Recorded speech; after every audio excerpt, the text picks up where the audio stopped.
Hello everyone, welcome back to my YouTube channel.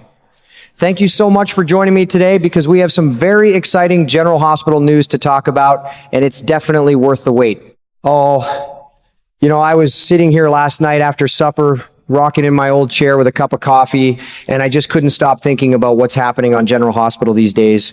At my age, I've seen a lot of storylines come and go, but this one with young Jocelyn Jacks has really gotten under my skin. It feels personal, like watching one of the neighborhood kids head down a road full of trouble. That girl has grown up right on our screens, and Eden McCoy plays her so naturally that she seems like family now. One minute, she's the strong-willed daughter giving her mama Carly a piece of her mind, and the next, she's stepping into a world of spies and secrets that's way bigger and more dangerous than she realizes. I've got to be honest with you, those choices she's making lately have me worried sick. I keep thinking she's walking straight into a trap, and I sure hope she opens her eyes before it's too late. The fans like to call her Special Agent Barbie, and I chuckle every time I hear it because it fits her so well. Jocelyn believes she's got everything under control. She's out there playing the part of a fun-loving college girl who enjoys parties, thinking she's completely fooled Ross Cullum. But between you and me, I've lived long enough to know when somebody's playing with fire. Cullum isn't some simple man who can be easily tricked. He's the director at the WSB, and he's got his own double game going on. I have this strong feeling he's already seen right through her act and knows exactly who she really is. She may think she's the clever one staying one step ahead, but that kind of dangerous game can turn on you real fast, especially when you're still young and full of confidence. I've got to give Jack Brennan his due, though. That man truly tried to protect her the best way he knew how.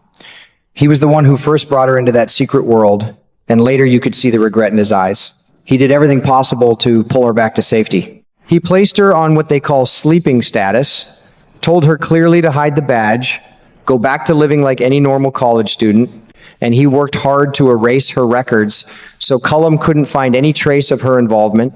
It warms my heart to see a man go out of his way like that, even when it might cost him later.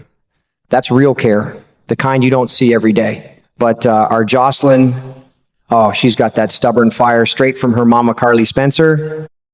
Even after Brennan gave her direct orders to stop and step back, she just keeps pushing forward with her investigation. She refuses to let go. I smile when I see that determination because it shows her strength, but at the same time, it scares me. I remember when my own kids were that age, they thought they knew everything and the world couldn't touch them. Sometimes the hardest thing is watching someone you care about learn lessons the hard way. What really touched me deep down is how Valentine Cassadine has taken notice of her. That smooth, complicated man is actually impressed by Jocelyn's sharp instincts and the way she handled things. She had the chance to expose him, but she didn't. And you know what's behind Valentine teaming up with her mother Carly? It's not just about power or revenge. They're both working quietly to keep Jocelyn safe, and little Charlotte too. In the middle of all the lies and danger in Port Charles, it's still family, looking out for family. That kind of loyalty always gets to me, even after all these years of watching the show. Sitting here thinking about it all feels just like watching a big summer storm building up on the horizon. You see those dark clouds rolling in, hear the distant thunder, and you pray the rain doesn't hit too hard on the ones you love. Jocelyn is smart, brave, and full of heart. She's got so much ahead of her. But sometimes the smartest move is to listen to the people who've been around longer and can see the warning signs she might be missing. I find myself wondering about her even during the day, hoping Brennan can keep shielding her, hoping she slows down before Cullum makes his move, and hoping Carly and Valentine can protect her in time. These stories pull me in so deep that they feel real, like I'm right there with them in Port Charles, worrying about one of my own. That's why I keep coming back to General Hospital week after week. It's more than just a show. It's about love, mistakes, protection, and second chances, the same things we all deal with in real life. I'll be right here next episode, coffee in hand, rooting hard for our Jocelyn to come through this safely. How about you? Are you feeling the same worry and hope for her that I am? Does your heart beat a little faster when she steps into another risky situation? These characters have become part of our lives, haven't they? I sure hope she makes it through this storm okay. I keep thinking about how Jocelyn has grown up right in front of us. She used to be that fiery teenager standing up to her mama Carly, and now here she is, diving headfirst into the dangerous world of spies and secrets, like she was born for it. But Lord have mercy, those choices she's making lately have me worried sick. She believes she's being so clever, playing that fun-loving college girl who likes to party, thinking nobody can see through her. The fans call her Special Agent Barbie, And it makes me chuckle because it fits her perfectly. Yet, the more I watch, the more I feel like she's walking straight into a trap that's closing in tighter every single day. What really keeps me up at night is this Ross Cullum fella. That man isn't just suspicious, he's actively tracking Jocelyn in ways she probably hasn't even imagined yet. And poor Jack Brennan is in the dark about a lot of it too. Cullum's got access to some serious high-tech equipment and connections because of his double-agent games technology and resources that Brennan doesn't even have the clearance to touch. It makes my stomach twist just thinking about it. Here's the part that really gets me. Cullum sits higher up in the WSB chain of command than Brennan, even though he works out of the European side. No matter how hard Brennan tries to hide Jocelyn's files, tweak her records, or put her on that sleeping status, Cullum probably already knows everything. He's been watching her moves, her meetings, her little deceptions, all of it.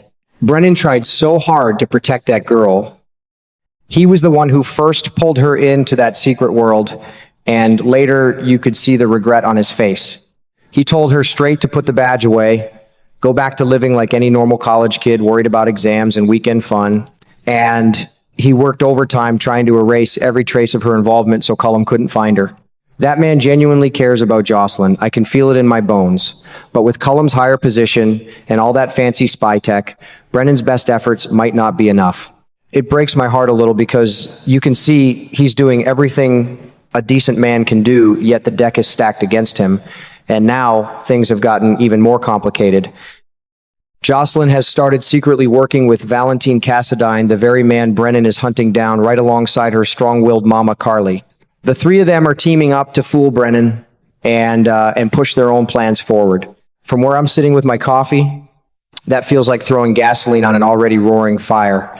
From Cullum's cold point of view, this whole situation must look terrible. How long can they keep all these secrets buried? How long can Jocelyn stay safe before something cracks wide open? And what about Valentine and Carly? They're putting themselves right in the crosshairs too, all because they want to protect Jocelyn and little Charlotte. I've said it before and I'll say it again, Cullum feels like a much darker and more dangerous man than Valentine ever was. Valentine is complicated, sure. He's smooth talking and has his own secrets, but he's got that protective heart, especially when it comes to his daughter Charlotte. He's even impressed by Jocelyn's sharp instincts and the way she didn't expose him when she could have. But Cullum, there's something colder and meaner about him. He seems willing to crush anyone who gets in his way without a second thought. I have this strong feeling that Brennan is going to realize the truth about Cullum real soon, if he hasn't already started seeing the warning signs. When that moment comes, it's going to shake everything up in Port Charles. Watching all this unfold feels just like sitting on that old porch, watching a big summer thunderstorm roll in over the hills. You see those dark clouds piling higher and higher. You hear the low rumble of thunder getting closer, and you pray the lightning doesn't strike too close to the ones you love.